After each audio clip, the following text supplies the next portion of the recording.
Hi, this is the voice, Michael Chavello. You're listening to the Premium Oddscast, hosted by leading MMA Oddsmaker Nick Kalikas, fight scientist and author of Fightnomics, Kuhn, and MMA Journalist Brian Hemminger. The absolute best UFC betting info, picks, statistics, and analysis from the most respected authority in mixed martial arts betting, MMAOddsbreaker.com. Welcome everyone to the Premium Oddscast presented by 5Dimes. I'm Brian Hemminger, joined today by leading mixed martial arts line setter Nick Kalikas and fight scientist Kuhn to help break down this weekend's UFC Fight Night 36 event, which goes down Saturday night from Jaraguá, Brazil, and features a massive middleweight showdown between Machida and Mousasi.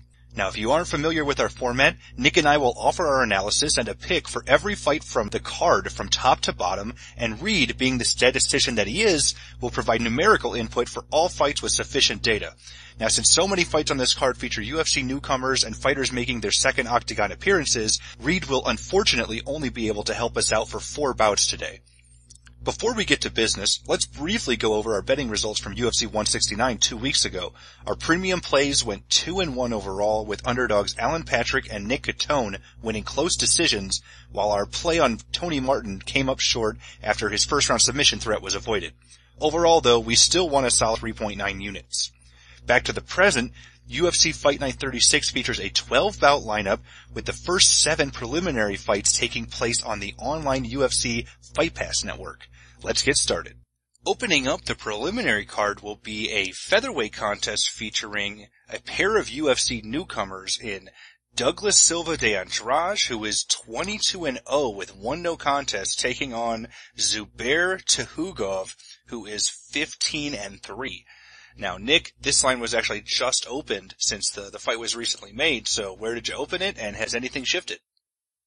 Well, Tukhugov minus 130, the comeback on Andrade minus 110, minus 130, minus 110 was the opening line. With Tukhugov, basically a pick-em fight with the Russian getting a very slight edge in this fight. Now, of course, Andrade coming in on short notice, that has a little bit of effect in the line. I mean, if he might actually be the slight favorite coming into this fight if he had a little bit more time, because this is a very competitive, interesting fight here. I mean, going to the film study, looking at their track records, just getting into detail with this fight, they're both strikers is basically what you're getting here.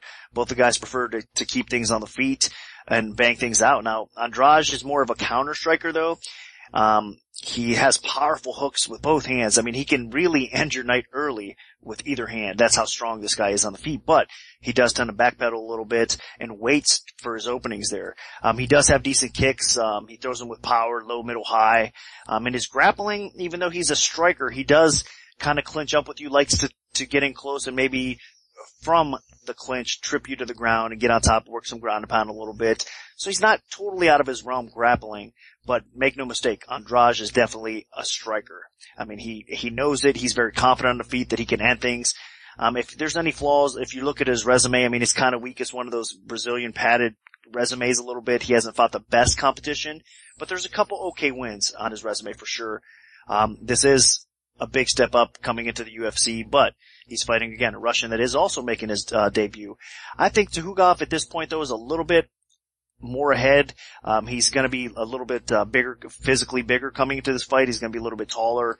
Again, this fight is at 145, so he is making the drop to 145. He's been, I believe he had a couple fights at 145, so this isn't going to be his first fight in the weight class, but still, he has fought at 155 in his past. But what you get with Tukhugov is another excellent striker. I mean, he's one of these typical Russians that has good footwork. He's really fast on the feet, has power. He's got good fight IQ, decent clinch work as well. And he loves to lead with his leg kicks, lead leg kicker as well. So he's pretty fun to watch on the feet.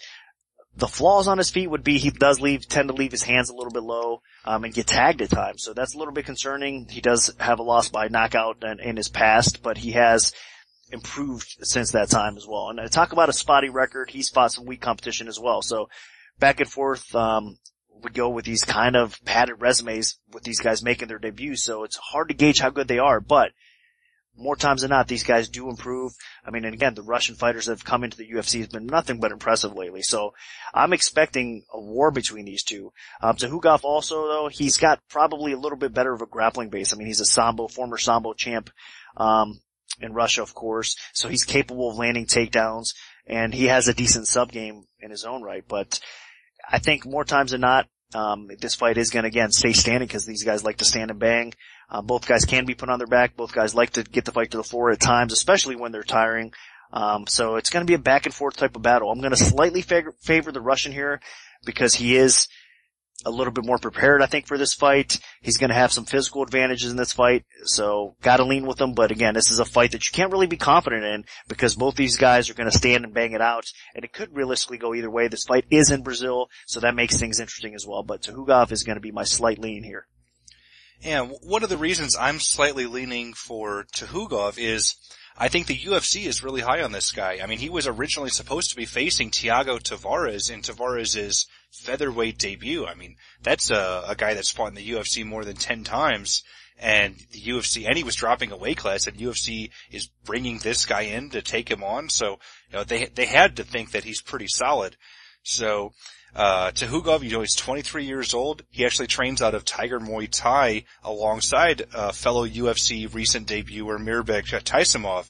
So, you know, he's got experience training with some high-level guys. He works with Roger Huerta over there.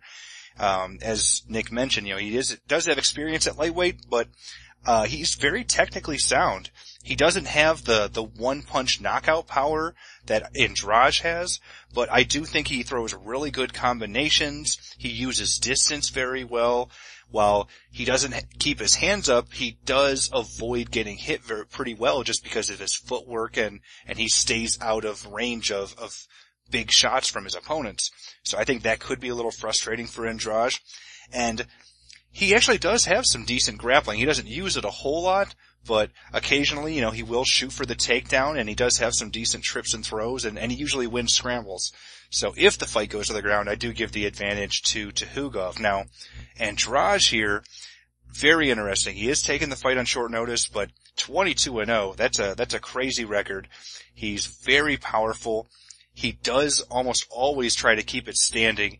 He avoids the ground game almost at all costs, and he actually has some pretty good takedown defense.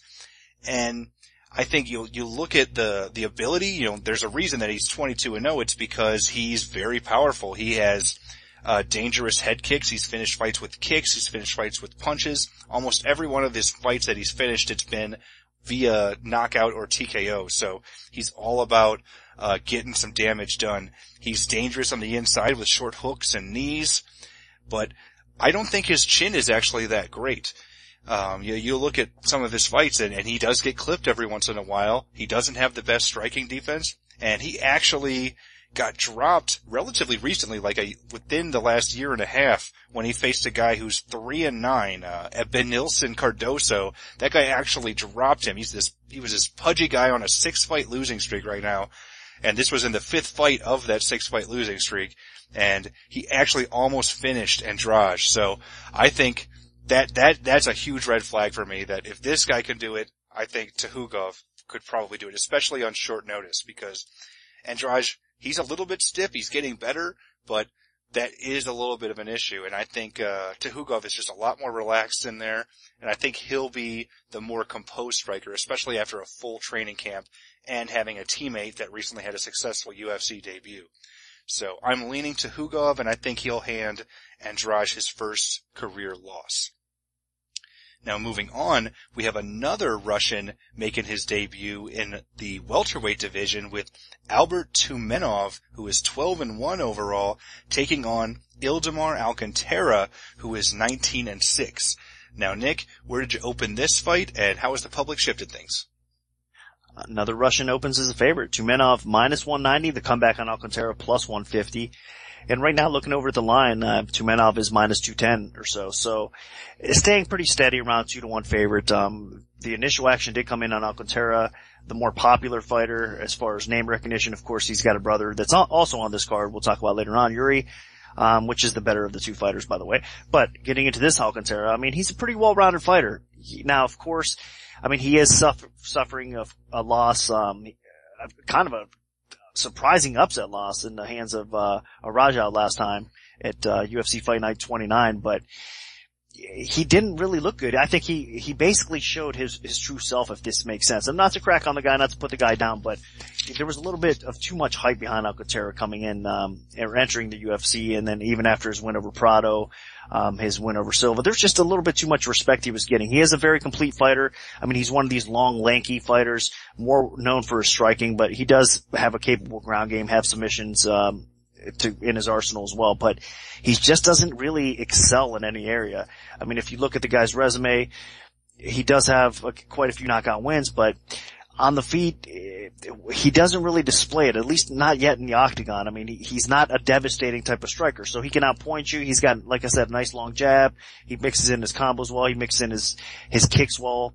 And he does look for takedowns and tries to control a little bit. He's not going to have that ability or that advantage against Tumenov, though, in this fight.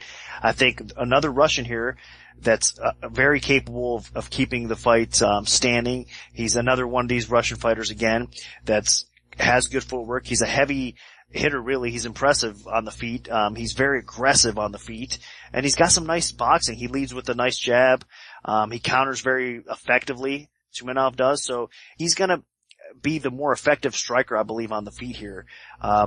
He does keep his hands low again. These Russians, that's the only little flaw about it. When they move around a little bit, their hands are a little wide, so they tend to get tagged. But again, Alcantara, I don't think it's going to be too much of a concern because I don't think he's got that devastating knockout power. So Tumenov is going to be able to withstand, I think, even defensively, whatever Alcantara has to handle, and his counter-striking and his aggression is going to just overwhelm Alcantara a little bit on the feet. Now, if you get into the grappling realm, he's got really Tumenov, that is, has a really solid grappling base as well. He's got decent takedown defense, a decent sprawl. When he gets top position, he has good ground and pound. And his overall grappling is not bad. I mean, that definitely is still his weakness because, again, Tumenov is more of a striking-based fighter. But wherever this fight takes place, these guys are kind of going to neutralize each other out. So the advantages are going to lean towards Tumenov. I think that he's going to be able to control the tempo of the fight. Alcantara does fade as the fight goes on too. That's another flaw that he's got. So Tumenov is going to be able to push the pace. He's going to be the fresher fighter. I think he's a little bit better in every area. So this is a little bit more of a confident pick to me. He's very young. I should mention this as well. Tumenov's only 22 years old, so there's a huge upside with this guy. I think he's going to continue to improve. And from what I've seen on footage, I think he's going to be one of these guys that in his UFC debut is way better than that even. So he's going to take even leaps and strides bigger than what we've seen on footage. So I believe Tumenov is really capable of doing good things in the welterweight division, and he's going to start by beating Alcantara here. So it is a confident pick. I'm going to lean Tumenov in this fight. And I completely agree. I mean, you look at Ildemar Alcantara, I think he got way too overhyped based on a UFC debut where he tapped out Wagner Prado, who was not a UFC caliber fighter in the first place. And granted, he did it at light heavyweight. That was impressive. But he actually has the size to compete at light heavyweight. He is a 78-inch reach. That's long. I mean, John Jones is one of the, I think, the longest in the UFC, and it's only like 5 or 6 inches longer than that. So, Alcantara has the size, but he just doesn't know how to use it very well. So, at welterweight, he actually performs, I think, a little bit worse than he did when he fought at light heavyweight in his promotional debut, because he doesn't use the jab very well. He doesn't really use his stand-up that well unless he gets inside and he'll, work some knees and stuff in the clinch, but he's not much of a striker. He doesn't have very good striking defense. He's kind of slow and plodding. When he drops down to welterweight, he actually loses a speed. So he has a huge speed disadvantage against just about everybody he faces now. And, his biggest advantage is usually on the ground.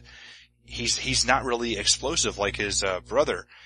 He does have a decent ground game. He has some solid leg locks. He goes for those often. I mean, he won his UFC debut with one. He went for it in his most recent fight. Didn't pull it off, but he's active there. And he does have a tendency at times to get stuck on his back, although I'm not really sure Tumenov is going to do that unless there's a chance to finish off the fight. Now, with Tumenov, man, he is so fun to watch on film. He's a very relaxed striker, has some big sneaky power. Like, he throws this counter uppercut that's so sneaky. It just comes out of nowhere and it just pops his opponent. So he is very, very technically sound, and he sets up his strikes well. It's really difficult to see what's coming for your opponents. And he's a really good counter striker. That's primarily where he does his damage. And Alcantara, the problem with him is he's so slow and plodding with his strikes. I think that's just going to set up the counters even better for Tumenov. So unless Alcantara just sits back and doesn't even try to use his reach, he's going to be in a lot of trouble here. Tumenov is competent on the ground, but again, he only goes there usually to pursue the finish. But when he smells blood, he will dive on an opponent with ground and pound. He'll advance to mount. He's aggressive. And he has nasty, nasty killer instinct. He will open up when his opponents are hurt. And I think, he'll potentially leave an opening, but I don't think Alcantara has the power or the fight-ending ability like that to capitalize if he's in trouble and Tumenov is just coming in a little wild. And I think, Tumenov, he also has really good cage control. He likes to be in the center of the cage and push the pace, even though he's more of a counter striker. So, last but not least, age difference. As Nick mentioned, Tumenov is 22, but Alcantara is 31. So despite being the younger brother of Yuri Alcantara, he's still 31 years old. So 9-year age gap, and I think Tumenov is just clearly the better fighter here. So I'm picking Tumenov. Now moving on to the featherweight division, we have a very intriguing bout featuring Felipe Arantes coming in with a 15-5-1 mark with 2 no contests, taking on Maximo Blanco, who is 9-5-1 with 1 no contest. Now, Nick, where did you open this fight, and how has the public kind of shifted things? Well, Blanco minus 150, Arantes plus 110. That was my opening number. Slight lean towards Blanco. Since that time, though, Arantes has been getting some love, and the action has dropped right now over 5 dimes. Blanco is all the way down to minus 115. So basically a pick'em fight with a slight lean towards Blanco. And like, of course, lines get tighter as we get closer to fight time as well. But still, some back and forth action with a little bit more love again on Arantes here. It's going to be a competitive fight. It's one of these spots that I find kind of difficult as far as betting goes. I favor Blanco. I think the striking aspect, he should have an edge here. Arantes is definitely improving on the feet, I should say. But Blanco, man, he's got that nasty aggression, nasty knockout power. He tends to slow down a little bit, at times, and that's kind of what bothers me with Blanco too. He needs to be a little bit more consistent, a little bit busier, a little bit more active, when he is standing. But again, it's one of these stylistic matchups that Blanco's aggression and his knockout power could do a little bit more damage on the feet. Arantes is more of a complete fighter though. I mean, his stand-up, his boxing is very good. It's a little bit underrated as well. He's got decent jab. He has a nice 1-2 combo, but he also mixes in his grappling a little bit better. So I think he's the more complete fighter because of that grappling realm. I think he's more than capable of getting the fight to the floor, dishing out some ground and pound as recent evidence in his last few fights. So he's one of these guys that also is capable of submitting you. But Blanco, of course, has that wrestling background, so it'll be one of these fights, I think, that basically the wrestling gets neutralized a little bit, and it probably stays on the feet. And if that's the case, I gotta lean a little bit towards Blanco here. I think his power, his aggression is gonna be a little bit more effective in this fight, but it is gonna be a very close competitive fight. Can I see a stoppage here? I could, because both of these guys aren't that talented, but I think I'm going to lean a little bit more towards Blanco by decision here. Again, very difficult fight because it really all depends on what Blanco shows up. His cardio is a question at times. I give that slight advantage to Arantes in that aspect, but I still got to lean a little bit towards Blanco. So Blanco's my official pick. Yeah, the biggest difference for me in this fight is I think on the feet, Blanco has much more danger of finishing the fight. You look at Arantes, and he is a pretty solid fighter overall on the feet. He's a solid kickboxer, but while he's getting better, his punches really aren't much of a threat, at least standing. And more than anything, it's his kicks that'll do a little bit of damage, maybe some leg kicks, occasionally to the body. He'll wing some stuff, some crazy stuff, but it almost never lands. Blanco, though, very dangerous with his punches, dangerous with his kicks, dangerous with his knees. He's not the biggest fight IQ guy. He will make some mistakes. He will get points deducted occasionally. He even got disqualified in his last fight, a fight that he was well on his way to potentially finishing against Akira Corsani, and they just kneed him in the face when he was a downed opponent. I mean, it was a complete bonehead move, and that's something that is a bit of a risk when you are going with Blanco. Now, on the ground, while Blanco, you would think he would have the advantage because of, he was, a Venezuelan, wrestling champion, national, almost went to the Olympics in 2008, but the guy, really doesn't use his wrestling that much anymore. He's primarily just likes to stand and bang, and he'll use the wrestling defensively a little bit. Orantes is the one that actually takes fights to the ground, and he's most dangerous actually on the ground, where he gets inside guys' guard and really lays into him with some solid elbows and punches. So I think if the fight goes to the ground, it'll be to Orantes' advantage. And while this fight is crazy close for me, I think I just can't trust Blanco fully here. So I'm slightly leaning Orantes here with my pick. Now, Reed, both these guys have had a couple fights now in the UFC, so who are the numbers backing? Well, it's kind of a toss-up. Not a huge amount of data for either one of these guys, but they do have enough stand-up striking stats to look for a few trends. And one notable aspect of this is that neither guy is very aggressive in terms of controlling the cage, in terms of outworking their opponents when they stand up. They both have a stand-up striking ratio that's below 1.0, so that means they're not keeping up with their opponents. And when you see both guys have that characteristic, it might start off with a lot of staring down and feints and not a lot of action. So be wary that this could be a slow start for the fight. Once they do start throwing strikes, though, it seems Blanco just historically has been a little bit better with his power hand, a more balanced, accurate striker, whereas Orantes was landing a lot of his jabs, but not that many of his power head strikes. So if you're looking for the knockout, you tend to see how good he is with his power hand. If you're looking for who can control and use a stiff jab, you look at the jab.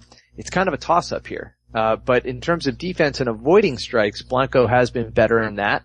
And so that is a plus in his side of the tape here.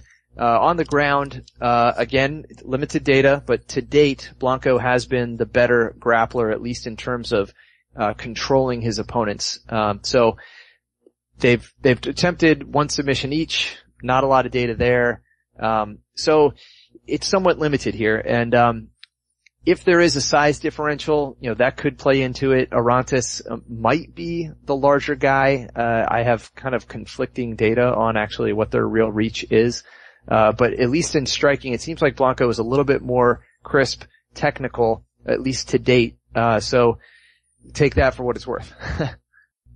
Now this brings us to a very interesting bantamweight contest featuring Yuri Alcantara, who is 27-5 with 1 no contest. He's taking on Wilson Hayes, who is 17-4 overall. Now Nick, where did you open this fight, and how has the public shifted things? Man, kind of a tricky fight. I opened Alcantara minus 215, the comeback on Hayes plus 165. And I'm saying kind of a tricky fight based on less performance by Alcantara. I mean, if you look at, what happened in that fight and you look at the type of fighter that Hayes is, this could be very interesting. I mean, overall, let's look at it like it is. Right now, the line over at 5-9. I mean, more support has obviously come in on Yuri Alcantara. He's in minus 270 right now, so I understand it. I mean, looking at this fight, Alcantara should realistically win this fight. He's going to be the physically bigger fighter. He's going to be stronger. He's a lot more dangerous on the feet. I mean, the guy's a gifted, talented fighter. Again, he is getting a little bit up in age. I mean, he's 33 years old, so he's not necessarily a young prospect by any means, but Alcantara, in my opinion, was, a very capable fighter, even a possible contender at featherweight. Since he dropped down to 135, I thought for sure he would eventually get that title shot. And he was so close. I mean, against Faber, I honestly thought that he was at the right time. He was going to be able to pick off Faber. I thought he was going to be able to possibly keep things on his feet and do damage. I mean, he looked good early on in that fight against Uriah, but as the fight went on, he kind of showed again his true colors a little bit, especially 135, and it brought up a little bit of question marks. His cardio has always been a little spotty, but it didn't seem as bad. So now at 135, that could be a very issue, like a issue that stands out, I should say. Now Hayes, on the other hand, he's developing his striking skill, but he's more well known for his grappling ability for sure. The guy has tremendous Brazilian jiu-jitsu, has very solid wrestling, as evident in his fight against Menjivar. He was coming in. A lot of people were surprised that he won that fight and surprised the way he went about it, as the underdog. But Hayes looked good in that fight. And he's one of these guys that's always been kind of floating under the radar, not getting enough respect. I mean, the guy's a very talented fighter. Again, known for his jiu-jitsu, but he's improving his stand-up. He's aggressive on the feet. He likes to push forward a little bit. So where this gets interesting is after, I think, round one. If Hayes can weather the early storm, he very well could be a live dog here. I think he can almost duplicate what Uriah Faber did. Now, of course, he's not as gifted of a grappler as far as the actual wrestling goes as Uriah Faber, but he's going to be close. And as far as pure Brazilian jiu-jitsu goes, I think he's going to be more than able to handle his own on the ground if he gets Alcantara in that spot as far as control goes and as far as getting position. So I'm going to pick Alcantara here, but it isn't really a confident pick. So I think all the action coming in on Alcantara early on, those people out there that are betting him, you got to be careful here because, again, if Alcantara doesn't maybe finish the job in round one, which Hayes overall is pretty tough. I mean, he's not an easy guy to finish. It could get interesting as we get into round 2 and 3. More times than not, though, you have to think that Alcantara should do enough to win at least 2 out of 3 rounds, possibly even all 3. So it's his fight to win or lose here. I'm going to go with Alcantara because more times than not, he should win it. But again, Hayes is one of these guys, underrated. He's going to come in here. He knows what he has to do, get the fight to the floor. If he follows his game plan, he could make things interesting and pull off the upset. So could be a dog or pass situation, but Alcantara is going to be my slight lean here. Yeah, I agree that, we deserve to at least be leaning Alcantara. I don't think the age is a huge difference here. Alcantara is 33, but he does still have a lot of gusto in him, and Hayes is, 29. It's not that much younger.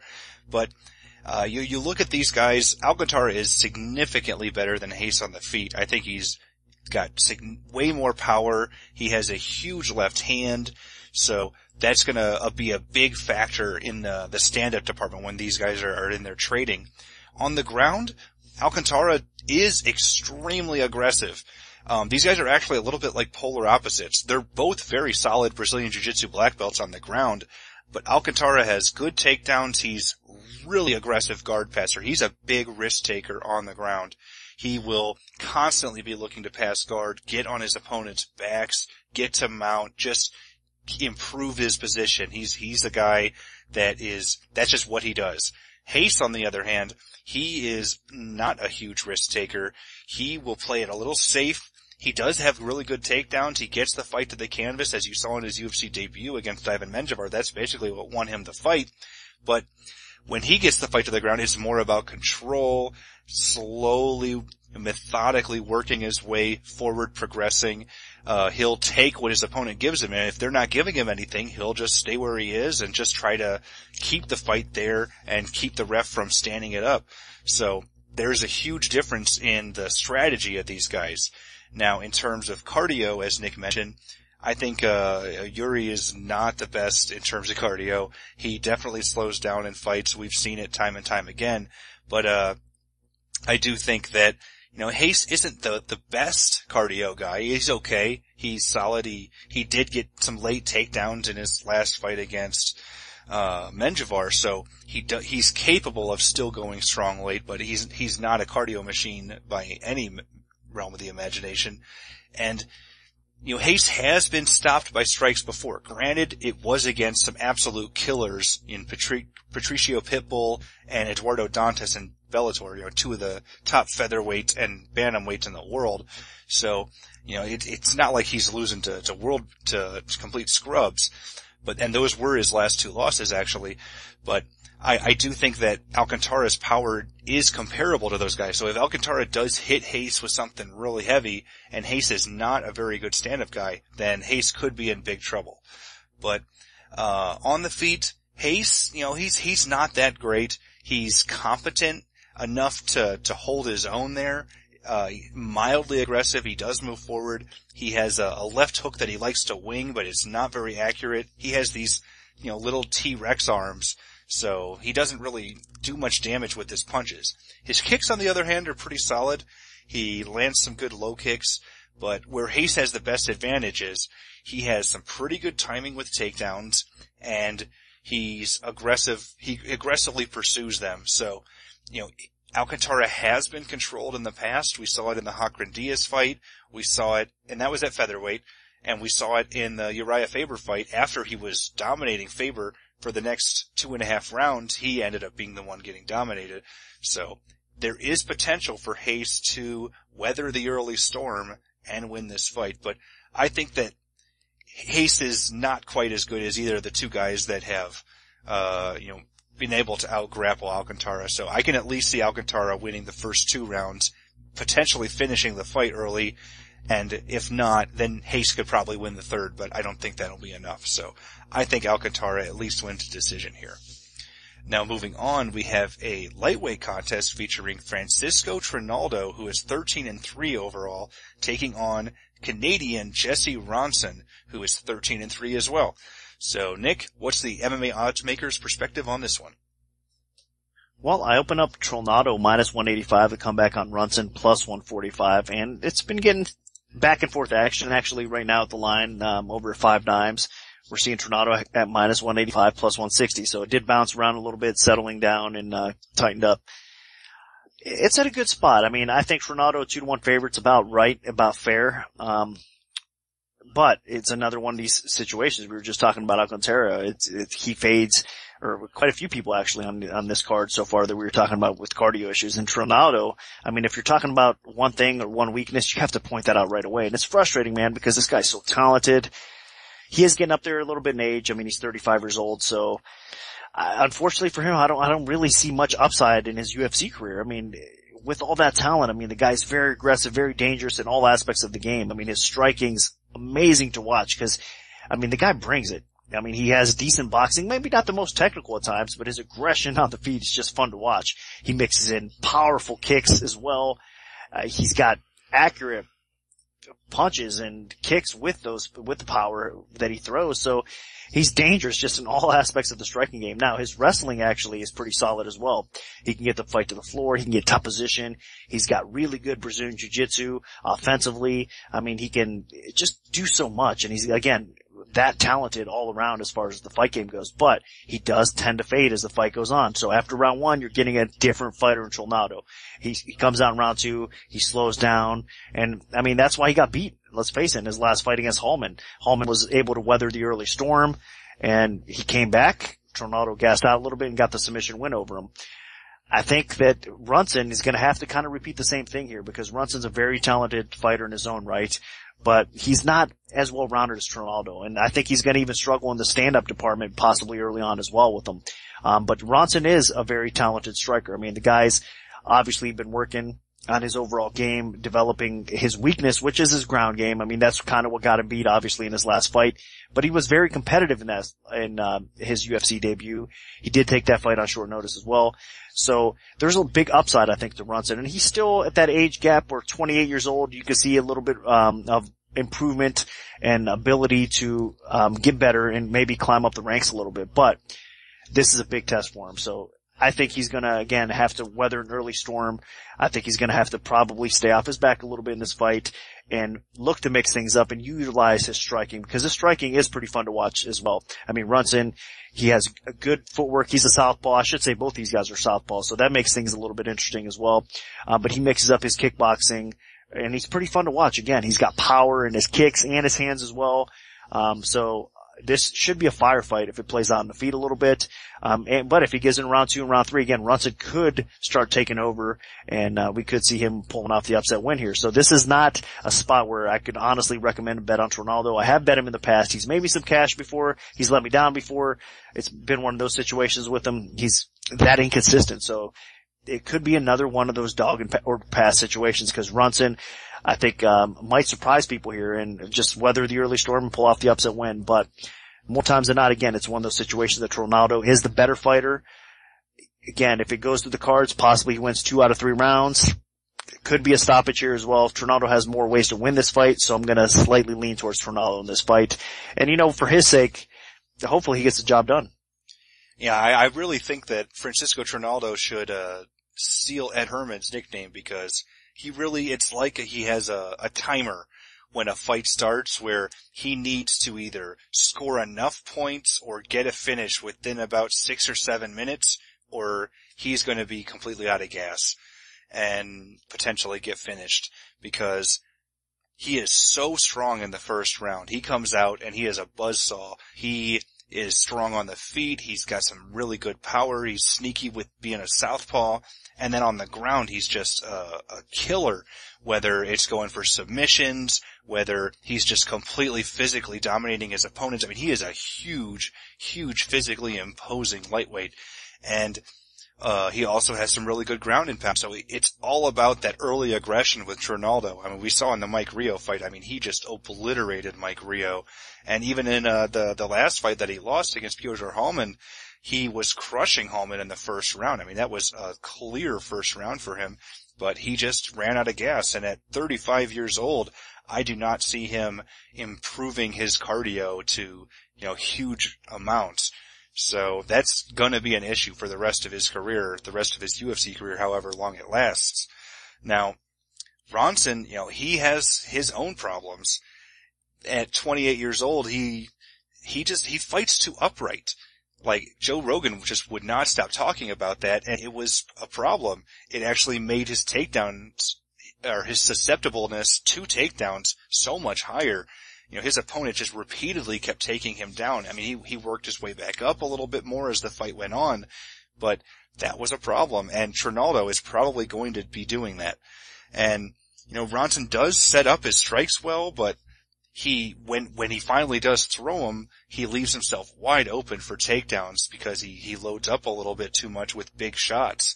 And I think Trinaldo could take advantage of that, not just with takedowns, but also with counter strikes. And I think the one thing that Ronson has going for him here the best is he throws to the body often, which could, instigate and accelerate the ability for Trinaldo to gas out. And his conditioning is absolutely sharp. I mean, he took that last fight on short notice, but he was still going real strong in the third round. Actually was landing some really nice shots in the third round before getting taken down again. So, Ronson could definitely take this fight over late. Conditioning will not be an issue for him, especially because he's actually getting a full training camp for this fight. And he does have some pretty good finishing skills, at least on the feet. So this will be a big dynamic on a fighter that likely will want to take it to the ground in Trinaldo against somebody who wants to keep it standing in Ronson, and then a fighter that is really strong early but fades against somebody that is really great conditioning and will probably come on strong late in Ronson. So this is a complete pass situation for me in terms of betting, just because there's way too many variables. But I do think, in terms of at least a pick, if I have to, I'm taking Trinaldo, because at least I almost am certain that Trinaldo will win the first round, so he could potentially get a finish there. Now moving on, we have another lightweight contest featuring a pair of veterans in Rodrigo Dam. He is 11-6 overall, moving up to lightweight, against Ivan George, who is 25-3, moving down to lightweight. So, Nick, what's the oddsmaker's perspective on this one? George minus 135, the comeback on Dom minus 105 was my opener. Another spot that's staying relatively close at 5 dimes right now. George is minus 130, the comeback on Dom plus 110. So, two-way action, slight lean towards George. It's probably about right. I mean, as far as talent goes, I think honestly Dom is the better overall fighter here. But he, like you just said, he's moving back up to 155. I mean, he's had some weight cutting issues in the past, as evident even back on the show, in the Ultimate Fighter show. But Dom has been one of these guys that's been around the scene for a long time, fighting over in Japan. Another one of those guys that, has accomplished a lot in his MMA career, just finally making it over to the UFC, getting that shot, but it might be a little bit too late in his career to get that kind of spot or to climb up the ranks, especially if he's bouncing between weight classes. And it's a shame because Dom is a pretty talented fighter. I mean, he has that grappling base that he comes from, outstanding Brazilian jiu-jitsu. I mean, lethal on the ground at times. He could get the fight to the floor. I mean, he'll submit you in a second. He's that good, with his ground game. And of course, he's got a good takedown defense overall, but he can reverse you if he does get in those spots. But what the impressive part about Dom is he's one of these grappling guys that adapted his game enough that he actually has sufficient stand-up. I mean, he's developed good boxing skill. He mixes up his kicks well. So he can beat you on the feet a little bit too. I mean, as evident in his fight actually against Carvalho. I know he lost that fight, but you started to see a little bit of improvement. I mean, that was a controversial split decision that he won over him. So you could see, for me, it was a sign of Dom improving, getting a little bit better. He was a little bit fresher. He didn't fade as much, and he looked good. And then, of course, he got that big win over Hirota in his last fight out, and he looked pretty impressive there as well. So I think Dom has actually made some strides lately, even though it might be a little bit too late in his career because he is getting a little bit up there. But he has looked okay, solid. Now, there is the question mark about him going back up to 155, and of course, as Brian mentioned, George dropping down to 155. He had that battle in his debut with Wisniewski. That was kind of an ugly fight. I mean, it was a boring fight. It kind of went back and forth, but George did enough to win that fight. I mean, he went for the takedowns. He controlled most of the action. He did a little bit of dirty boxing. I mean, he's one of these kind of grappling-based fighters that's a grinder. And I don't know if he's going to have too much success doing that to Dom. He's going to have to push the pace, move forward, I guess, and try to bully Dom around a little bit. And that could be possible. I mean, he's going to be the physically bigger fighter in this spot. But again, I don't think technically he's not going to be better at all. I think Dom is actually going to be a little bit faster on the feet. He's going to be a little bit, have the technical striking edge on the feet over George as well. But George is going to be one of these fighters, again, that kind of pushes forward, pushes the pace a little bit, could be a little bit more aggressive. He does have a little bit more power. He's going to look to take the fight to the ground, pin Dom up against the cage, dirty box him in that aspect as well. So he's going to kind of try to grind out a gritty type of decision, because I think even though he has a very solid ground game, he's got 13 submission wins, I believe, on his resume, he's not going to be able to submit Dom unless he catches him one of those situations that he catches him, rock him, and then submits him, something like that. So Brazilian Jiu-Jitsu should neutralize each other out, and what you should see here again is kind of a, hopefully not, but a sloppy, maybe slow down pace of a fight that George could win here. So it's a fight, another one of these fights that's a pick 'em for a reason. I mean, it's a fight that you go back and forth on. You can't really be too comfortable laying the juice in this spot, so it could be a dog or pass situation. I'm going to slightly lean George here because of his size, his aggression, and there's a little bit of question marks behind Dom, but it's not a confident pick because, again, Dom is the more technical fighter, and I think he's the better overall fighter. But is he going to show up and win this fight at 155? I don't know. George probably has the advantages, and that's why I'm going to go with him in this spot. Yeah, that's the biggest thing that's standing out to me is the size.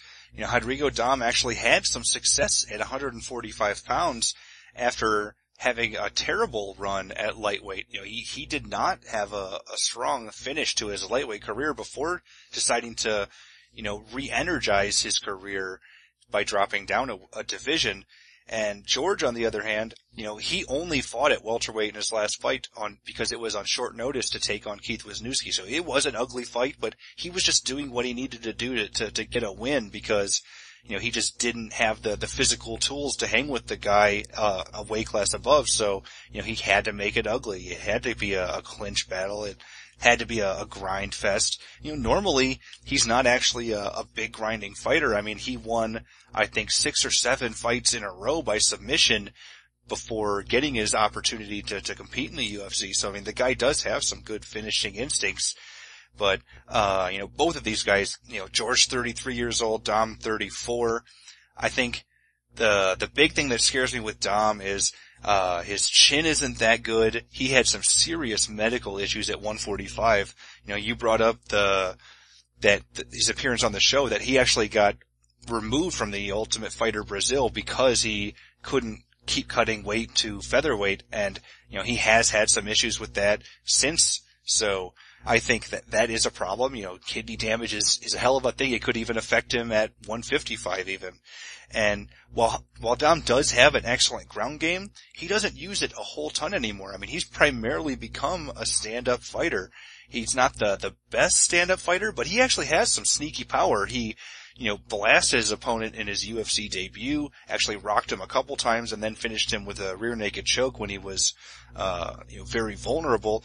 And then in his last 2 fights, they've been basically, you know, 6 straight rounds of him standing and trading with his opponents.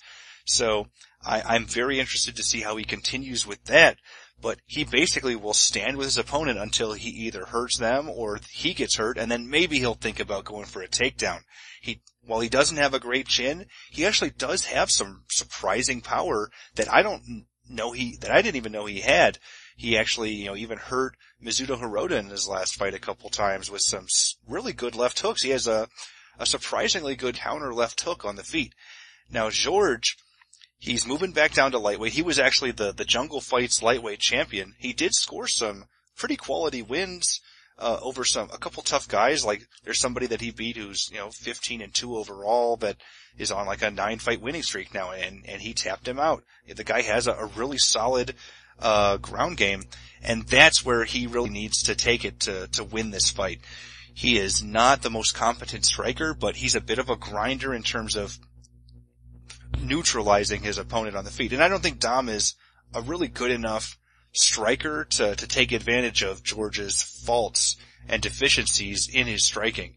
So I see George pushing Dom against the fence, working for takedowns, and I think Dom has actually let his ground game go a little bit because he wants to focus on the stand-up, and that could be a big problem here because I see George just physically being able to be that bigger fighter and just outmuscle him to get him to the canvas. And at worst case scenario, I can see George basically manhandling Dom a little bit on the ground, maybe laying praying him, probably actually improving position, working for a finish with strikes or a submission potentially, because Dom really, he did not do well at the end of his lightweight career. I mean, he got destroyed by the likes of Maximo Blanco, Justin Wilcox.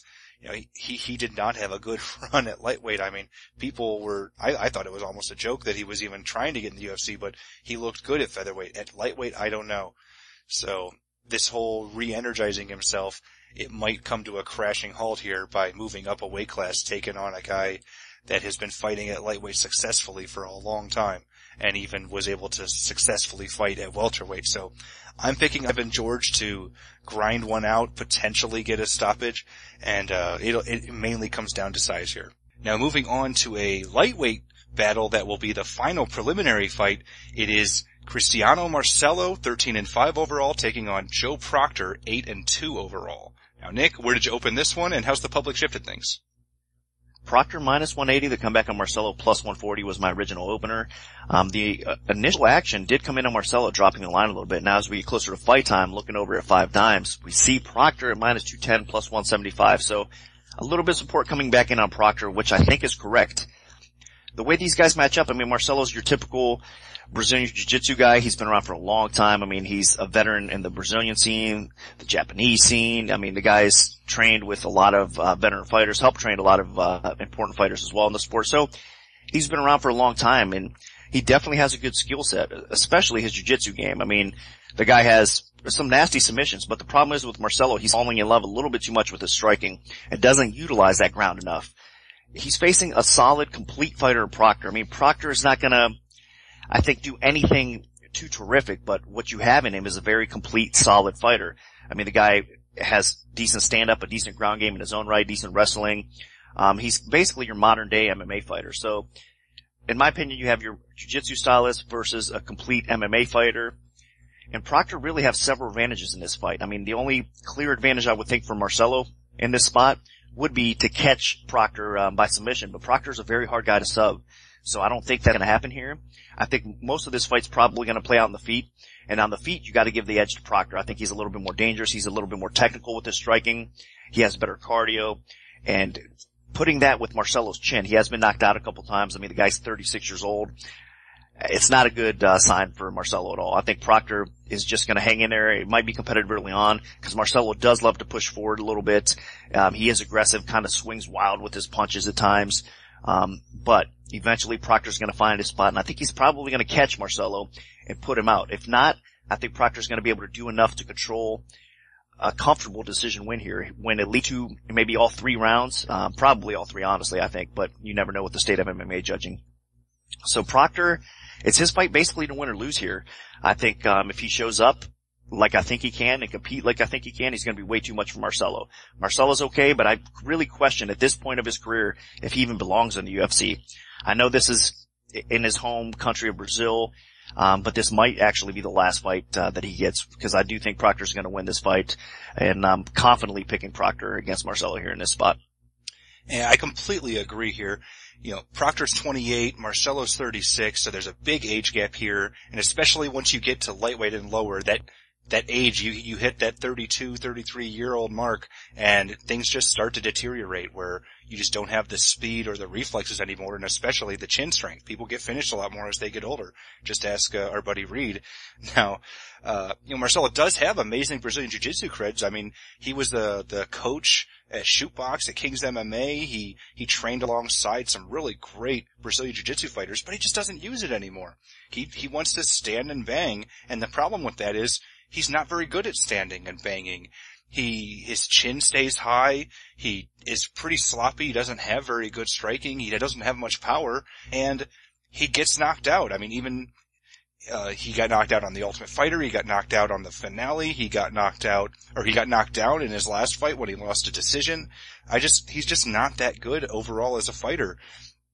The biggest advantage for him, honestly, is he moves forward, he swings wildly, so he's aggressive, and he's fighting in Brazil, because last time he fought, he took on Reza Madadi, and he won a really controversial decision that he should have lost, mainly because of his aggression, and maybe the Brazilian crowd fed into the judge's mindset. So he has that going for him, but I think Joe Proctor is just a little too solid overall for him. Proctor trains with Joe Lozon, so his ground game's legit. He has a really good guillotine. I don't think he'll use it, but potentially he could, because Marcelo's takedown defense is terrible, and Proctor could just get on top of him, because Marcelo's guard is not that great. I mean, his last fight he got put on his back repeatedly and didn't really do anything about it. So Proctor could do that if all else fails. And I think overall Proctor just has a lot more power in his punches. Proctor isn't an amazing striker, but he did score a solid TKO in his UFC debut over Jeremy Larson, and he holds his own on the feet.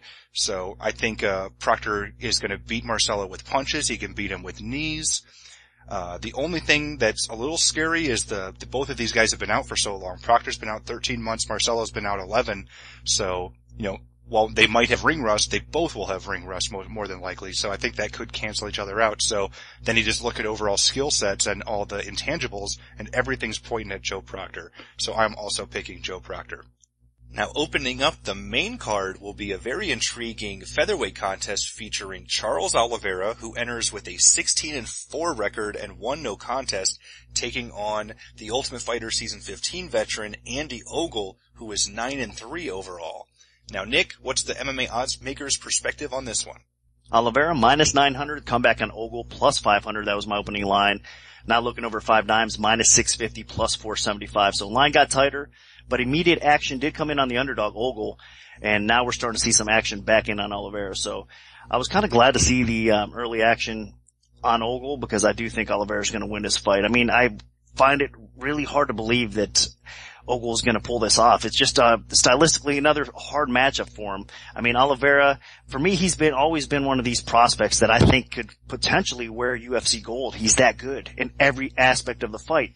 But in his career, he's had some letdowns. I mean, it was a disappointment. Well, first of all, against Jim Miller, when Jim Miller got that knee bar on him, that was a shocker, because Oliveira's submission game is so good. I didn't really think he was going to get submitted like that. So that was kind of a question mark there as far as BJJ goes. So he suffered that loss. And then that really the brutal just domination loss to Cerrone in the hands of Cerrone, that kind of raised up some question marks as well. Then Cub Swanson floored him as well. But in between, he's had some solid performances against Brookins, against Wisely. I mean, the guy's kind of showcased what he's capable of doing on the feet, even against Frankie Edgar. I mean, he hung in there very solid. He was competitive against Edgar. I think he did a lot better than everybody thought. So he kind of showcased what he's made of, but there is definitely some question marks with Oliveira. But as far as talent goes, as far as complete MMA fighting goes, Oliveira's so good. I mean, like I said, every aspect. He's got decent striking. His submission game's wicked. He's got underrated wrestling. Even if you do put the guy on his back, he can submit you off his back. He's got decent takedown defense overall as well. So he's a very complete fighter. Just needs to improve on a few areas. And I think at age 24, he's going to eventually get there. Now, Ogle, on the other hand, I mean, he's pretty young. He's a prospect too out of the UK. And again, I think he's a very solid fighter. Kind of gets disrespected overall a little bit. He's better than what most people think. But I just don't see a clear area for Ogle here. I mean, on the feet, he's decent. I mean, he'll beat some guys, definitely outpoint some guys. But even here on the feet, I think he's going to have to land that lucky punch to beat Oliveira, because I think Oliveira is a better striker. I think if he takes Oliveira down, he's going to probably end up getting submitted here. So no matter where the fight takes place, it's just a bad, difficult matchup for Ogle. I think he's going to get finished here. I think Oliveira's probably going to catch him in a submission and end the night for Ogle fairly early. And again, that's kind of why the line was so high, and that's my take on it. So the sports books are probably going to continue to get bet a little bit more straight action on Ogle, but again, the parlays are going to be coming in, I'm sure, pretty heavy on Oliveira. But hopefully, most of them out there will still need Oliveira to come through, as I'm picking him to win this fight. And I agree. It makes 100% sense why everyone's going on Oliveira. You just look at the intangibles here. Oliveira is so slick on the ground, and he is improving everywhere else, although when he does lose, it usually has been on the feet, where, he got, outpointed by Edgar, and then, blasted by Swanson and Cerrone. And Ogle, the problem here is, Ogle really isn't that great of a stand-up fighter. The best way when people are describing Andy Ogle, these type of words come up. Scrappy, lot of heart, gritty. He's the jack of all trades, master of none type of guy. Good at everything, not great at anything. And, when you watch him fight, he really doesn't have a great fight IQ either. While his stand-up isn't good, he is constantly looking to take fights to the ground, where he's not a great ground fighter. He's okay, and he's decent from getting top position, but he does it against these really high-level ground guys. You saw in the last fight against Cole Miller, he kept working in the clinch and working for takedowns, and then he got him, and then he just got completely destroyed in the first 2 rounds, because Cole Miller is so much better than him on the ground. Now, I'll give him a little bit of credit. He didn't get submitted. So again, he is really scrappy, and he can hang in there, and he's tough. So I wouldn't put it past him to survive against Oliveira, but I don't see him beating him, because Oliveira should be able to outpoint him on the feet, because he's going to be way longer than him overall, and I think Oliveira's a better striker than him, and Oliveira should dominate him on the ground. Oliveira, in comparison to Cole Miller, I think Oliveira is just way more aggressive, and he is just constantly chaining submissions back to back to back. And, age isn't going to be a problem here. Both guys coming in real young, 24 years old.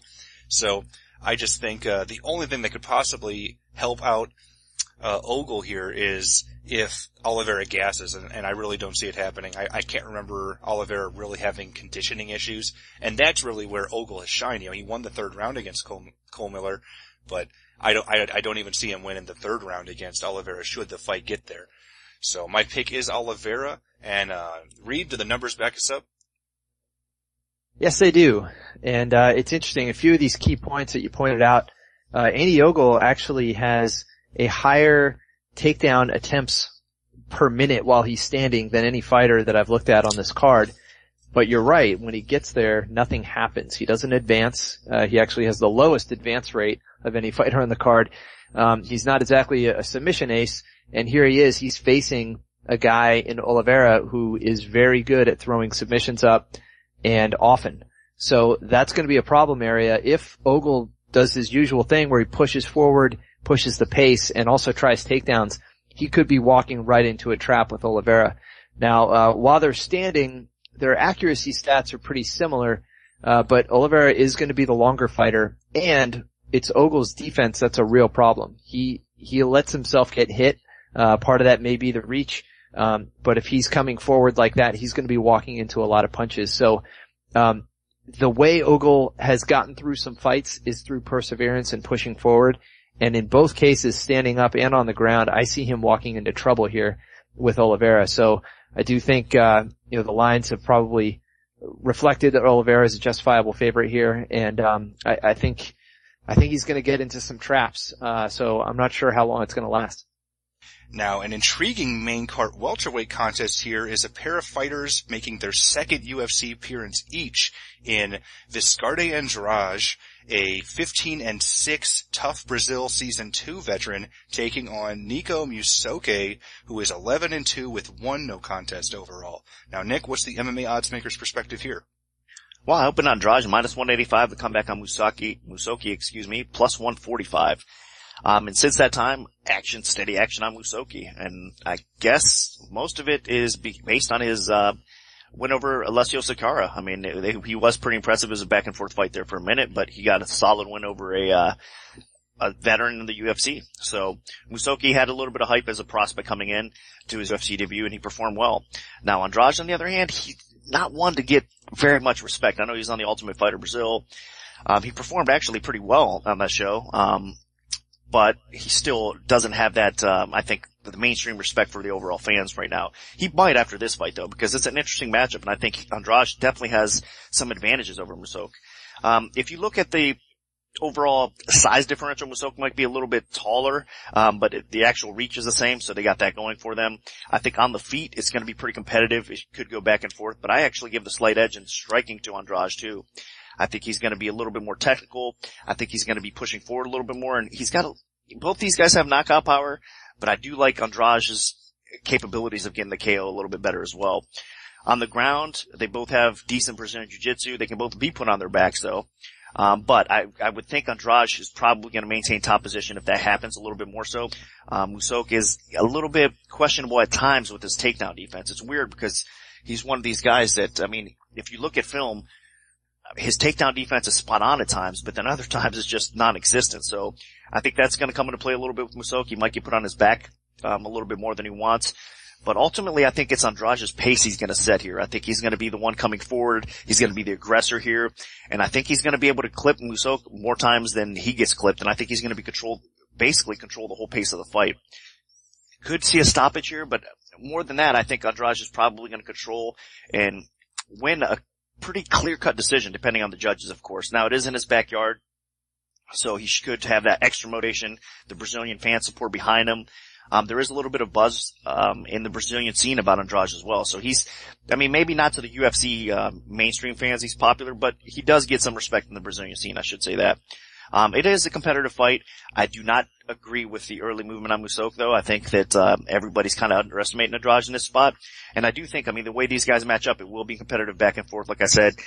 But Andrade is just a little bit better in every area. His striking's a little bit better. His submission game's better. I think he will maintain top position. So in a competitive back and forth fight, and where the line is now, I would think it's not a dog or pass situation. It's probably a favorite or pass situation.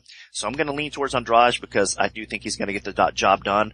And he's probably going to open up some eyes and get a little bit of that respect from more than just the Brazilian fans in this fight. So Andrade is my pick.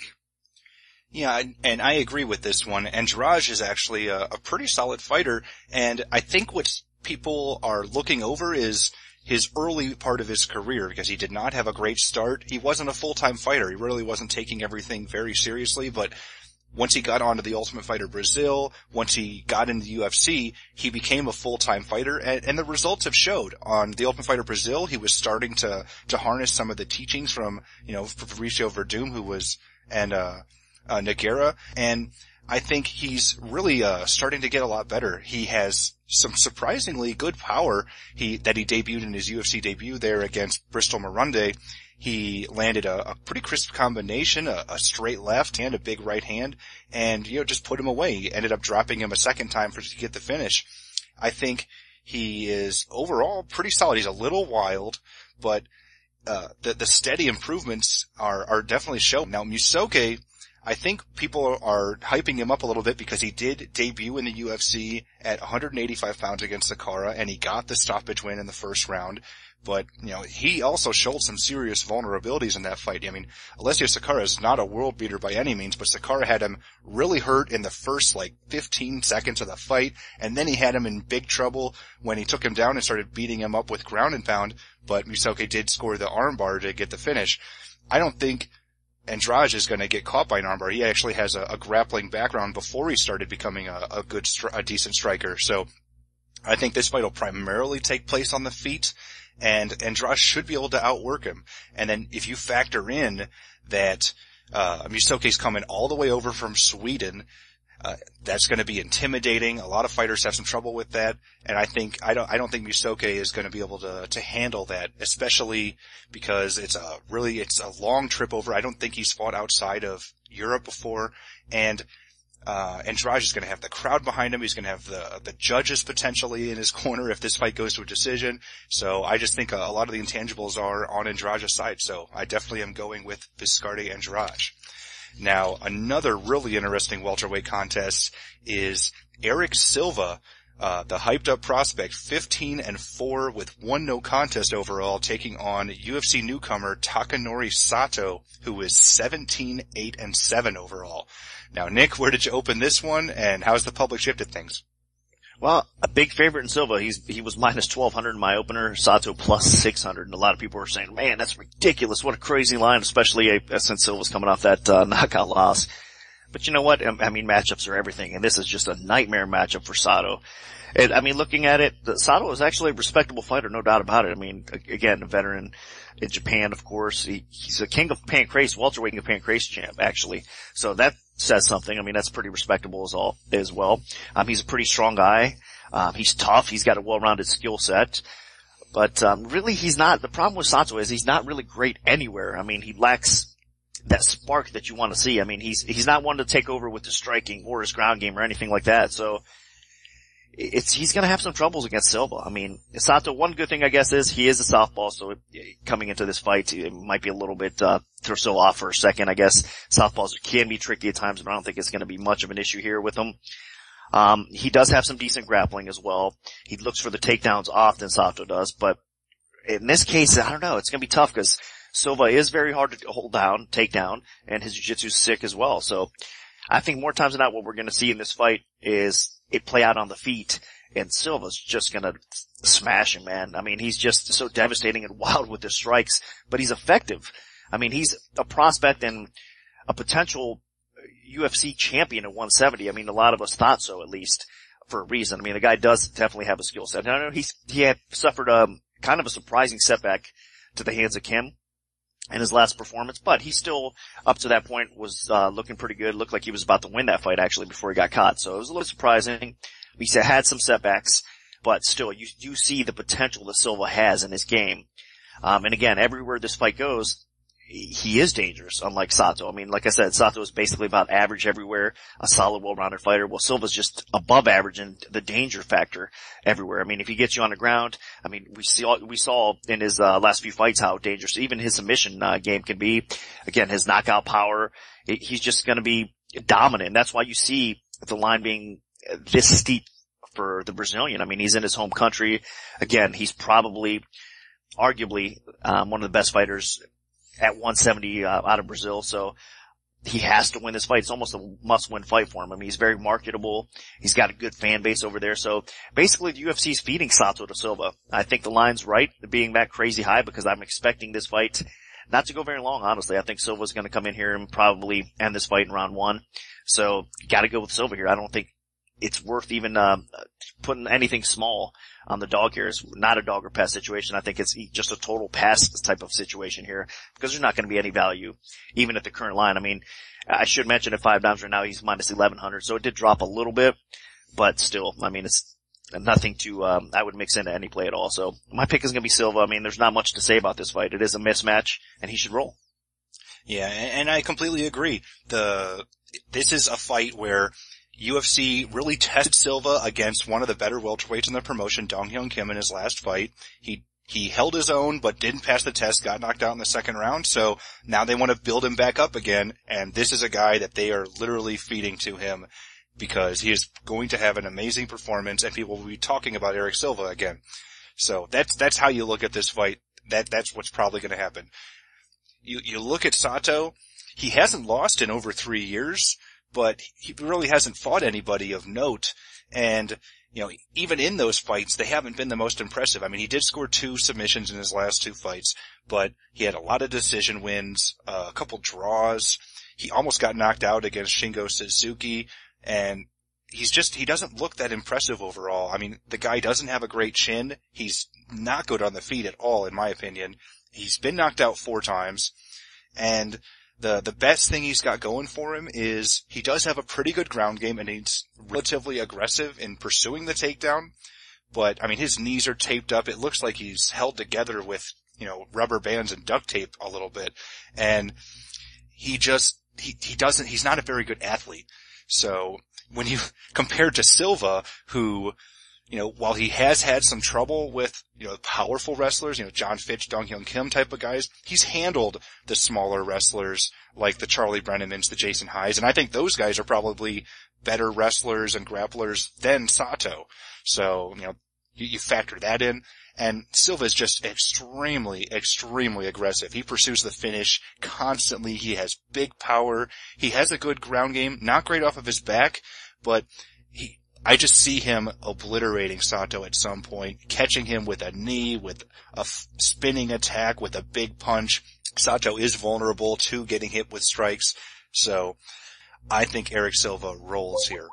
The co-main event of UFC Fight Night 36 features a very intriguing middleweight contest between a pair of top 10 fighters in Jacare Souza, who is 19-3 with 1 no contest overall, taking on Francis Carmont, who is 22-7 overall. Now, Nick, what's the MMA Oddsmaker's perspective on this one? Jacare Souza, minus 420, the comeback on Carmont, plus 300, that was my opening number. Over at Fightnomics right now, it's Souza minus 550. So Jacare, a big favorite still. The comeback on Carmont, plus 425. A lot of people coming in on Jacare a little bit more, putting him in parlays. They believe that more times than not he should win this fight. So he's almost a parlay key for a lot of people out there. That's why you're seeing the line increase. But again, Carmont is getting some straight action. So the books are going to have a little bit more balance than people think out there. But make no mistake. I mean, the books are probably going to need an upset here, overall, across the board, across the non-best screen if you're looking at it. I mean, a lot of those sports books are definitely going to be pulling for Carmont. Are they going to get it? I don't think so. I mean, styles make fights, and what you have here is a very interesting fight because you have kind of 2 complete fighters. If you look at Jacare, typically you think he's a Brazilian Jiu-Jitsu fighter, that's very dominant in what he does, obviously. I mean, looking at his credentials, I'm not even going to get into them because he's just a high level that I don't even need to really explain. That being said, Carmont, on the other hand, is a very solid fighter. I mean, he's been climbing the middleweight ladder into UFC pretty respectfully, has some solid wins in his resume. A few of them controversial, of course, but still, he's developing his game, he's improving, and his recent win over Philippou was more than impressive. I mean, it stunned a lot of people. He displayed not just dominant wrestling, but I mean his grappling ability, his ground and pound, he showcased a smart fight, and he came through and he did what he had to do to win that fight. And it really, I think, gained him a lot of respect. Now, I mean, he's such an underdog here though, because again, styles make fights. And this is a weird fight because Jacare, even though he's known for his jiu-jitsu, he's probably the better fighter in every aspect of the game here. I mean, his jiu-jitsu, always spot on, but his boxing, his ability to stand and bang with people keeps on improving as well. I mean, he just really plowed Okami devastatingly in the first round. I mean, a lot of people don't dispatch of Okami like that. He's a very solid veteran. I mean, he's been at the top of the middleweight ranks for a long time, so that was very impressive from Jacare. He just continues to showcase his improvement over and over again. So you have this fierce Brazilian jiu-jitsu fighter that all of a sudden keeps on displaying more vicious knockout power, better stand-up. He has good wrestling to go along with it. So no matter where the fight takes place, Jacare is a stud. Not an easy out for anybody in the middleweight division right now. A former Strikeforce champion. The guy's been competing at a high level for a long time. So this is a very, very difficult matchup for Carmont. I mean, he's going to basically have to catch, I think, Jacare standing with basically a knockout punch to end his night. Or he's going to have to get this fight to the floor, get top position, and hope to lay and pray over Jacare. But that's no easy task at all. Even if Jacare gets put on his back, I mean, his jiu-jitsu's so good, he can sub you from there. His reversals are better, so he's probably going to end up on top. So, long night for Carmont. I just don't see a way he could really get this done unless he pulls off kind of a miracle puncher's chance here. I think Jacare can beat him on the feet, at least outpoint him. I think he can also find his spot on the ground and possibly submit Carmont. But more times than not, he'll at least do enough to decision Carmont. So Jacare, I think, should win this fight more times than not. Yeah, and looking at this fight, I do see a couple methods of victory for Carmont, but they're not going to be pretty. They're not going to get him in the title picture. In fact, they'll probably get him booed out of the building because, when you look at this fight, at least on paper, I think Jacare clearly the better submission fighter. He's better on the ground. I think Jacare is better wrestling. Jacare is more power on the feet. I think Jacare is better in stand-up overall, especially with punches. Like, where Carmont has the advantage is physical size. He is bigger. He's probably a little bit stronger. And I think he's a little bit better with kicks and maybe with the clinch. We've seen multiple times where Carmont, when he can't get guys to the ground, he wall installs. That's how he won that controversial decision against Lorenz Larkin. So, while Jacare has an advantage almost everywhere, Carmont can neutralize him a little bit if he, really makes this fight ugly and gets booed out of the building with a wall install attack that just tries to neutralize all of Jacare's weapons. But I don't see him being able to pull that off, especially in Brazil, where on paper at least, when you look at the fights, the refs are always more willing to just stand up fighters from boring positions on the ground and break up clinches more often because they react to the crowd, because the crowd is just going to go haywire if Carmont actually tries to do this. So I think Jacare, his stand-up has actually gotten significantly better. It wasn't just the Okami fight. I mean, he clipped Luke Rockhold, actually had Rockhold hurt in their fight, even though he lost a really close decision. He destroyed Derek Brunson in less than a minute when they fought in Strikeforce. And yeah, he's just looked amazing in every fight so far he's had for the last couple years. And he's not forgetting his ground game either. This is a guy that, tapped out Bristol Morunde and then destroyed Ed Herman on the ground. And Herman's a competent grappler, and he just made him look like, a child in there. So it was really, really impressive what he's been able to accomplish. He did the same thing to Chris Camozzi. So the guy can finish you on the ground and on the feet. He's not, even though his stand-up is getting way better, he's not falling in love with it and just sticking to the stand-up. He still uses everything, which is really, really impressive to me. So I really love that about Jacare right now. Now Carmont, it's not looking good. I brought up the things that he can do to win. He actually does have improving takedowns. Maybe, just maybe, if Jacare gets tired, he could get on top of him and avoid getting submitted or swept. But, Jacare's gone 5 rounds a couple times. So I just don't see him being able to do that. Jacare has been knocked out really early in his career and by an upkick from Gegard Mousasi and Dream. So maybe Carmont could clip him with something, but I still don't see it. Jacare, despite being 34 years old, is an incredible, unbelievable athlete, and it just translates so well to the cage. So I really don't see anything for Carmont here, at least especially in Brazil. So I got Jacare all the way. So Reed, do the numbers back us up? Yeah, for the most part. I mean, the murkiest area is the stand-up. It's hard to tell how much these guys really rely on pure striking. And as you pointed out, Souza has really elevated his game in the last few fights that we've seen.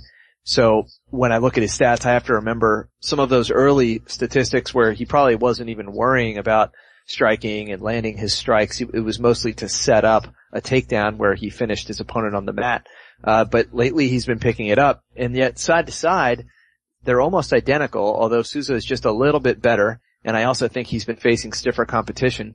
But it's counterbalanced by the fact that Carmont is going to be the bigger guy. And as you said, if he's going to win this, it's going to be really ugly. He's going to use his size, stall a lot, try to stifle Souza all over against the cage or on the mat.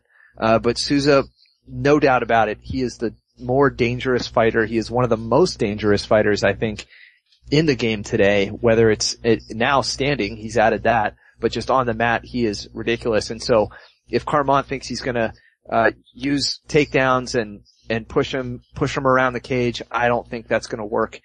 He's gonna be really susceptible to a lot of submission attempts. So I agree with you guys. I think it kind of looks, it doesn't leap off the page to me like it should, but Ronaldo Souza is one of those special fighters that I have to keep it in context, some of these stats. And put it in context that Carmont, he had some really ugly fights that he got through barely and, controversially as you guys pointed out. So when he elevates his game and he steps into the cage with Souza in Brazil, the crowd, first of all, is not going to tolerate that kind of stalling. The ref probably won't either. And so he's going to be out in open water with the crocodile, Souza. And I think, I just don't see any way that he's going to finish Souza for one, and even lasting 3 rounds will be the real challenge. And with these betting lines, maybe, betting on his size and his stalling to get him through the first round and a half might be the smart play. But ultimately this is Souza's fight. All right, excellent. Now let's move on to the main event. Same weight class and another potential title eliminator here. We've got Lyoto Machida, who is the former light heavyweight champion, 20-4 overall, taking on Gegard Mousasi, who is 34-3-2 overall. Now, Nick, where did you open this one, and how's the public kind of shifted things? Machida minus 265, the comeback on Mousasi, plus 185 was my opening number. It has been out for a while. And right now, looking over at 5 dimes, it's minus 235 plus 195. So again, lines basically just tighten up a little bit in back and forth action. At one time, Machida did climb up to close to, minus 300 or so. So there was or around 300, I should say. So there was some, definitely some better value out there on Mousasi at one point. Plus 250-ish, plus 280-ish, I think out there, depending on the spots that you got. So, line has come back down to reality, and I understand why a little bit. This is going to be a competitive fight, man. Machida has been amazing. I mean, he's been, in my opinion, one of the most, I guess, special fighters in the UFC since he's entered. I mean, the guy's just his style, the way he goes about things, is amazing because he's, again, one of these complete fighters. Of course, he's got that karate style, a karate background, but he has jiu-jitsu to go along with it. He's got good takedowns, good takedown defense generally. And he's just one of these fighters that can explode on you at any minute. And with his precision, it can end a fight. So you're always looking for that counter punch or counter strike that Machida is going to light you up and like end a fight that quick is basically what I'm trying to say. He's a very special striker, but that's also his kryptonite at times because he does tend to backpedal a little bit. He does tend to use those angles. So against guys that do like to push forward and push the pace a little bit, depending on how fights are judged, he tends to have split decision losses here. I mean, as evident in, his fight against Quentin Jackson. I mean, he did lose that by a controversial split decision. I think the judges got it wrong, but it was because Jackson was pushing forward, stalling a little bit more, pushing that kind of pace, I guess, a little bit. Again, Phil Davis, I know he's a wrestler. He got some takedowns in there, but still, he was a type of fighter that pushes forward. Fighters have success that can mix things up a little bit with Machida. And Mousasi is going to be able to do that very well as far as striking goes. I think Mousasi is actually one of the best strikers Machida's faced in a long time, arguably the best striker he's faced. So that's going to be interesting as well. Now, getting, I guess, a little bit more into Mousasi, I mean, the guy keeps on improving his game. He's dropping down to 185. He's taking the sport a lot more serious. I think he's training better. His cardio. He's been around for a long time. Make no mistake about it. And he's still fairly young. I mean, the guy's only 28 years old, I believe. He has all that experience in Japan.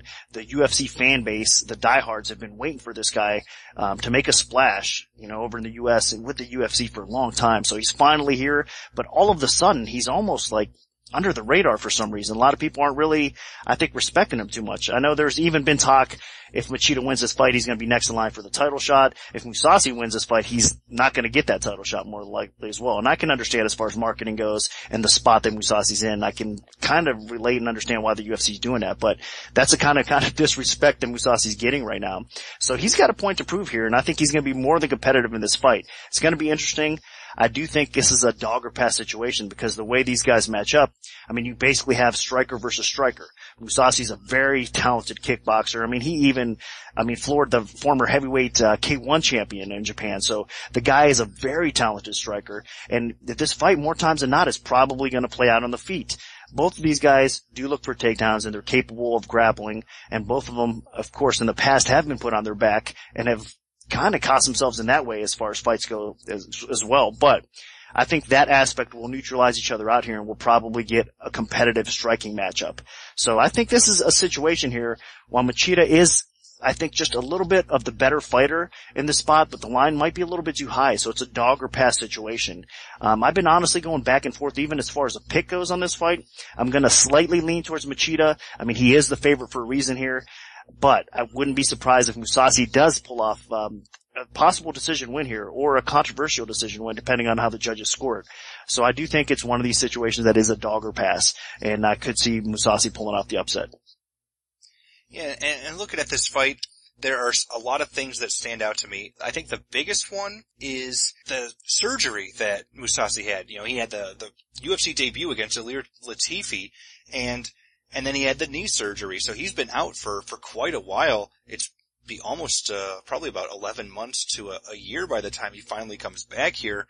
And he's also dropping down to middleweight for the first time in a long time. He's been fighting at light heavyweight forever. So, you know, it was only in the beginning of his career that he was fighting at middleweight most of the time, you know, when he was fighting guys like Hector Lombard and Jaraguá. So, it's been a long time. I mean, the guy was the light heavyweight champion of Strikeforce for a while. That really is interesting to me, that he is finally cutting down to the light heavyweight division. And, you know, it's Machida's only second time at middleweight. And you look at Machida, and he has incredible counters. That's basically how he fights, is he, you know, circles away from his opponent, waits for an opening, kind of figures out the way that they're striking, and then he's coiled like a rattlesnake and then just pounces. Sometimes it'll be just one big strike, like in Randy Couture when he blasted him with that, crane kick, or it'll be, you know, a big flurry, like when he caught Rampage, or, you know, Thiago Silva, or, even John Jones a little bit. So, you know, the guy is very diverse and very unpredictable at times. But the one thing that you can predict is that he will be constantly moving backwards, which can get him in trouble a little bit with the judges, because they aren't always going to be scoring just because a guy is really accurate and good at avoiding punches. Sometimes it's just because a guy throws a lot. And you look at this fight, and Mousasi is probably the best striker that Machida has fought in his UFC career, and Machida has had a little bit of trouble against the really high-level strikers that he has been matched up against. I mean, you saw what happened in the Shogun fight when Shogun was in his prime. So that does make this a little bit interesting, because Mousasi is just a fantastic boxer. He has a nasty jab. You saw that in the Latifi fight. He just picked him apart. He lacked a little killer instinct in that fight, but I think he was just playing it safe because of his knee injury. He didn't want to hurt himself any further. But overall, Mousasi does push a pretty high pace. He comes off as really nonchalant when he's fighting, like he just has no respect for his opponent whatsoever. And that could be a mistake against Machida, but I think it also can score points for the judges, because it makes them seem like his opponent isn't doing anything. Now, something that could really help Machida here is his offensive grappling game. We saw him score a couple takedowns against Dan Henderson. We've seen him do it before against the likes of Sokaju, against Tito Ortiz. The guy does have some pretty good takedowns with trips, with throws. He does have the sumo background. I think if Machida starts falling behind on the feet, and that's a real possibility here, 35 years old against 28-year-old, then Machida could fall back on the offensive grappling. We have seen Mousasi get taken down in the past. That's how he lost the title to King Mo. And, even Keith Jardine got him down a couple times when they fought to that draw. So, I think that while Mousasi might be able to win the stand-up exchanges, and he is an incredibly live dog, I can see Machida being a little bit more well-rounded in his offensive grappling potentially to win a couple rounds and steal things. So, I'm slightly leaning Lyoto Machida as well. So, Reed, what do the numbers tell us for this one? Because it's a complex fight here. It is indeed. And Machida, I did some analysis on who was the punch-for-punch most dangerous striker in UFC history. And, of course, Anderson Silva comes out at the top of that list. But number 4 on that list is Lyoto Machida. He's tied for he actually sits 4th all-time in terms of total knockdowns scored.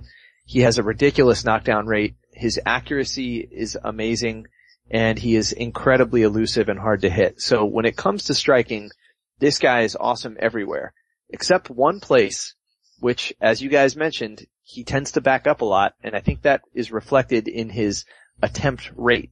Now he does tend to match up with his opponents in terms of volume eventually, and I think some of that comes from those explosive combinations he throws just add up.